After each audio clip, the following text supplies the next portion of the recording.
ভয়ের চোটে ছাত্রের মুখ থেকে যখন সত্যি কথা বেরিয়ে যায়। কিন্তু আমি সোমনাথের তো দেখে লিখলাম, ও যদি স্যারকে বলে দেয় যে আমি ওর দেখে চিঠিটা লিখেছি, ওকে প্রথমে বলে দিই স্যারকে বলতে না। এই সোমনাথ, স্যার জিজ্ঞেস করলে বলবি না যে আমি তোর দেখে লিখেছি, ঠিক আছে? আচ্ছা বাবা, আচ্ছা ঠিক আছে, আমি স্যারকে বলবো না, ঠিক আছে? আচ্ছা বলবি না কিন্তু, তাহলে কিন্তু ফেঁসে যাবো আমি। কিছুক্ষণ পর এই তো স্যার চলে এসেছে, এই তো। Good afternoon sir. Good afternoon sir. হ্যাঁ হ্যাঁ, গুড আফটারনুন, গুড আফটারনুন। সবাই বসো বসো বসো।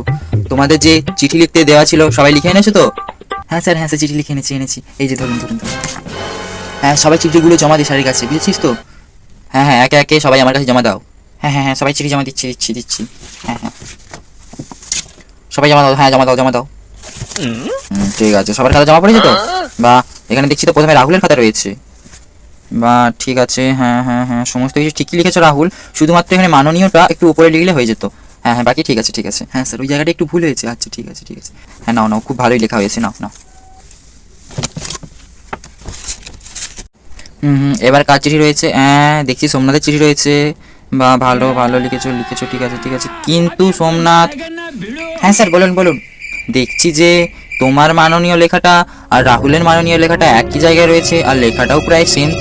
তুমি রাহুলের দিকে ঝেড়ে দিয়েছো। কি স্যার? না স্যার, ও ও ওই রাহুল তো আমার দেখে লিখেছে। এই তর্কটা মালটাকে বলতে না বললাম তবুও বলে দিল। আমি রাহুলের দেখে লিখিনি। কি রাহুল, তুমি সোমনাথের দেখে লিখেছো? কেন সোমনাথের দেখে লিখেছো? হ্যাঁ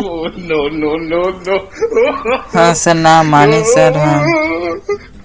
এই জন্য বলে নিজের কাজ নিজে করতে। গেলাম তো স্যারের কাছে ছোট হয়ে, দূর ভালো লাগে না।